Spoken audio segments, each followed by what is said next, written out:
Le 28 février 2026, le président Donald Trump annonçait sur les réseaux sociaux le lancement d'opérations militaires majeures contre l'Iran. Présentée comme une action décisive, l'offensive, baptisée Epic Fury, visait 3 objectifs: détruire les capacités militaires iraniennes, neutraliser définitivement son programme nucléaire et provoquer un changement de régime. Fort d'une coalition et d'une puissance de feu considérable, l'exécutif américain misait sur un effondrement rapide de la République islamique. Cependant, la réalité sur le terrain, 72 heures plus tard, a révélé une toute autre configuration. Loin de l'implosion anticipée, l'Iran a déployé une riposte multidimensionnelle, structurée et préparée de longue date, infligeant des dommages stratégiques, économiques et politiques à la coalition menée par Washington.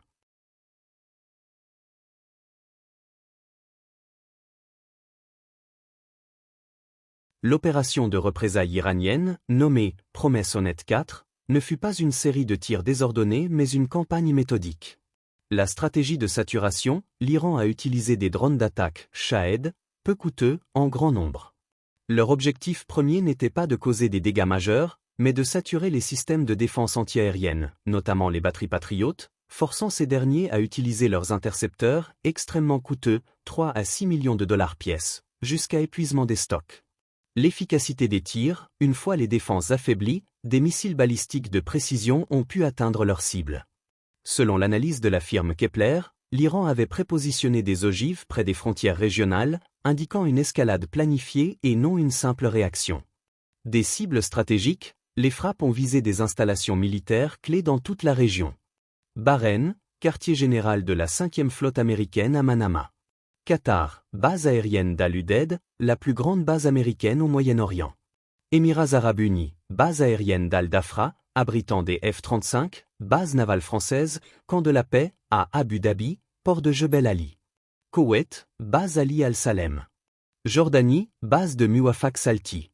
Israël, plusieurs frappes, dont une sur un immeuble résidentiel à Tel Aviv et une autre ayant détruit une synagogue et son abri à Beth Shemesh, causant le plus lourd bilan humain israélien depuis le début du conflit, 10 morts en 48 heures.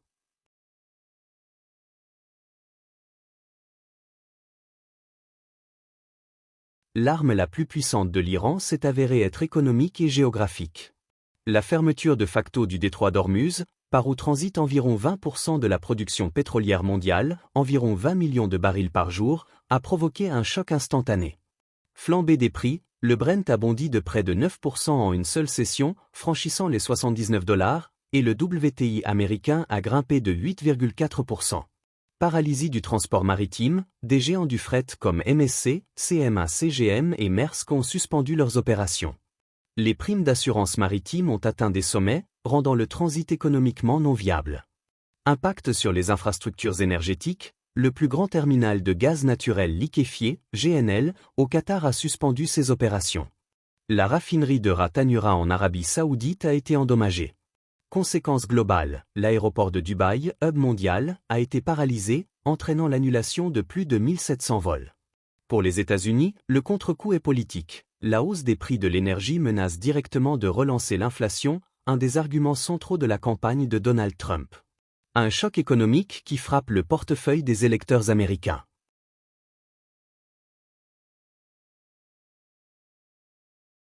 La stratégie iranienne a également habilement manœuvré sur l'échiquier diplomatique, isolant davantage Washington. Effondrement des négociations. La veille des frappes, Oman, médiateur, annonçait une « percée majeure ». L'Iran acceptait de ne jamais stocker d'uranium enrichi. Le ministre omanais des Affaires étrangères, à Washington pour des discussions, n'a pas été informé de l'imminence des frappes, ce qui a gravement nui à la crédibilité diplomatique américaine. Fracture avec les alliés du Golfe. En frappant les pays hébergeant des bases américaines, l'Iran a retourné les populations et les gouvernements contre une guerre qui les expose directement. Un think tank saoudien a souligné que les intérêts d'Israël semblent primer sur la sécurité des pays arabes, exposant ces derniers sans les protéger efficacement.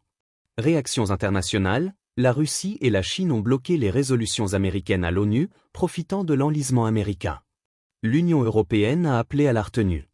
Un véritable front diplomatique s'est constitué pour demander un cessez-le-feu, affaiblissant la position américaine.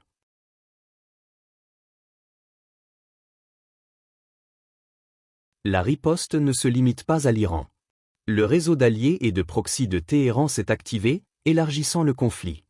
Liban, le Hezbollah a rouvert le front contre Israël, forçant Tsahal à combattre sur plusieurs théâtres. Irak, des factions pro-iraniennes, Kataïb et Hezbollah, ont frappé des bases américaines. Yémen, les Houthis ont annoncé la reprise de leurs attaques contre la navigation en mer Rouge. Syrie, des frappes israéliennes ont visé des positions iraniennes, mais des cibles iraniennes ont également été touchées. L'Iran n'a plus un seul front à gérer, mais entretient un incendie régional sur 6 fronts, dispersant les ressources et l'attention de la coalition adverse.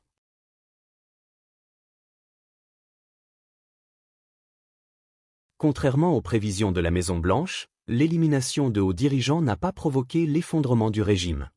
Continuité institutionnelle, la constitution iranienne a été activée, un conseil provisoire a pris le commandement. L'armée, le clergé et l'appareil judiciaire ont tenu. Rassemblement national, des millions de personnes sont descendues dans les rues pour les funérailles et le discours des dirigeants, Ali Larijani, s'est orienté vers un appel nationaliste contre un risque de partition du pays, fédérant au-delà des seuls partisans du régime.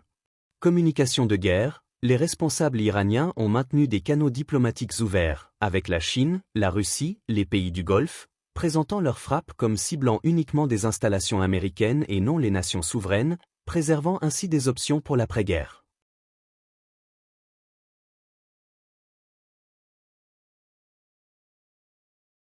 L'administration Trump se retrouve face à de multiples contradictions. Une justification contestée, le Pentagone a admis au Congrès ne pas disposer de preuves d'une menace iranienne imminente, contredisant la justification initiale des frappes. 2. Une cacophonie stratégique. La Maison-Blanche parle de changement de régime tandis que le Pentagone tente de minimiser cet objectif.